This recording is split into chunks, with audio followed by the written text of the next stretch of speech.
worthless. Have you ever wanted to see a stupid, boring ghost story? Then watch my soul to take!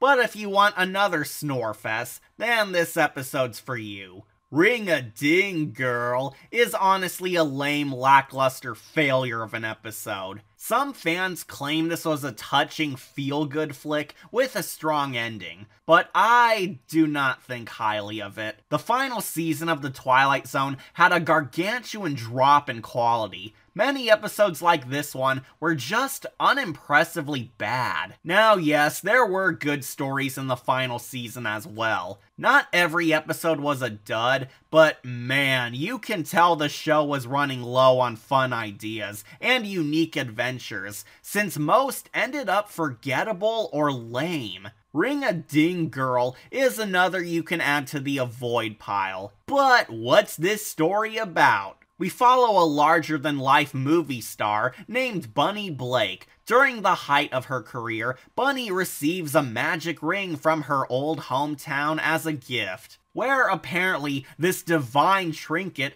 can show her the future.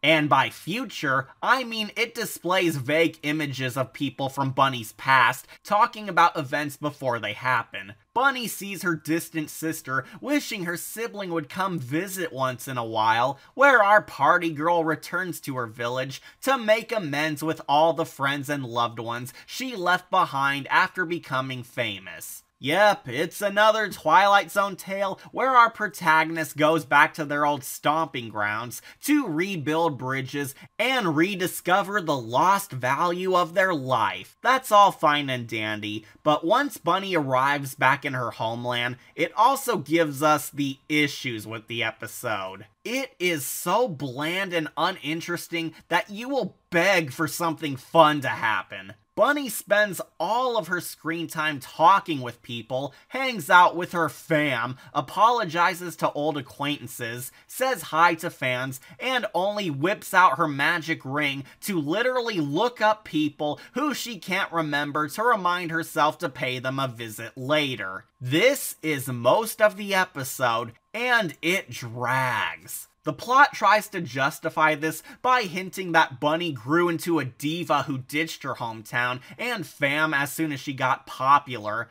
but it simply does not work because Bunny is such a nice, overly friendly bestie on good terms with everyone. It wants to be the old school jaded jerk becomes a kind-hearted soul arc, but Bunny is already kind and loving, so there's no redemption in this redemption plot. Her sister Hildy is glad to see her as soon as she surprises her at home. The episode later teases that the siblings had a falling out of some sort, and Hildy believes Bunny is up to some ego trip later, but our main character just doesn't feel mean-spirited or suspicious or even cynical whatsoever. You know how I complain about a character being too nasty to root for? Well, Bunny has the opposite problem. She's far too sweet to be seen as a sour popular bitch. Maggie McNamara definitely delivers a fantastic performance as a ditzy American sweetheart, yet the episode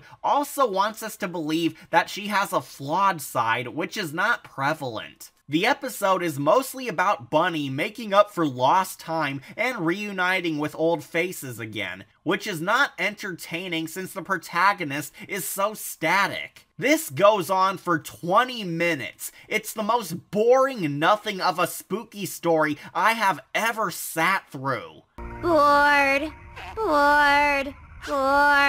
Now, I'm not asking for badass action scenes from this 60s show, but I just want something fun to happen, since the Bunny character feels improperly explored. She just goes around apologizing to random people we don't know over stuff we never see, so it rings hollow. Look, Twilight Zone, if I wanted to watch an actor apologize to people over nothing, I'd just go back to Twitter. Eventually, a conflict finally arises when Bunny tries convincing her hometown homies to not attend an annual picnic tonight and instead come see her one-woman show at her old high school. Hildy accuses her sis of only coming home to milk her massive ego, but then we get to our twist. It turns out that Bunny was on an airplane which was about to crash in her hometown's public square. And the bunny we've been following this whole time was really her ghost. Her spirit came here in order to convince everyone around the area to not go to the picnic and instead go to her high school show, since she was secretly saving their lives before it was too late. Wow, this twist could have worked if it wasn't so crappily handled. The twist wanted us to feel how Bunny really is a nice person deep down all along, since she was only promoting herself to save the innocent. But you feel nothing, cause Bunny has been nothing but Jesus all throughout the adventure. Again, while it's super noble she saved lives, she had nothing to atone for. Oh, and even stupider, this twist makes no sense. So apparently, the real Bunny was on board her final destination flight, which was the plane that would crash into her hometown square at night. Yet she used her magic ring to send her ghost to go down to her homeland to experience this last journey and accomplish saving lives.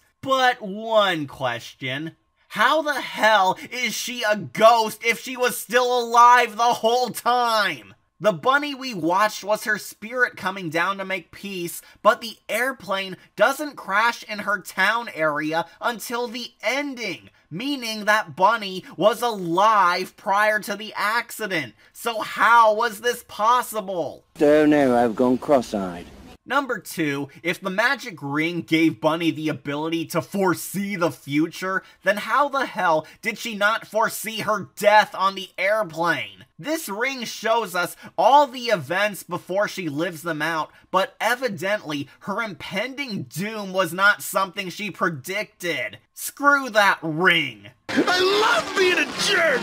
This twist is so stupid, and even by the logic of this Twilight Zone episode, makes no sense. She was a ghost of a person who wasn't dead yet, and in the end, I feel nothing. Ghost Bunny runs off into the rain to ascend to heaven or some crap, and you feel nothing. They try to give her this sad, tearful goodbye, yet it's so unearned. This episode was just a bore of Bunny talking to generic people who we don't know very well. Our hero is never explored as a person, yet the episode wants you to feel she earned a redemption she didn't need. And the twist that she was a magic ghost thanks to her power ring leaves no impact due to bad writing. Ring-a-ding girl is a pale fail, male. I grant this episode a bronze skull. It's not the worst episode I've seen, but it is so boring and lacks the emotional core it needs to shine. I recommend skipping this one entirely, since much like Bunny, this episode is just a faded memory. The Twilight Zone.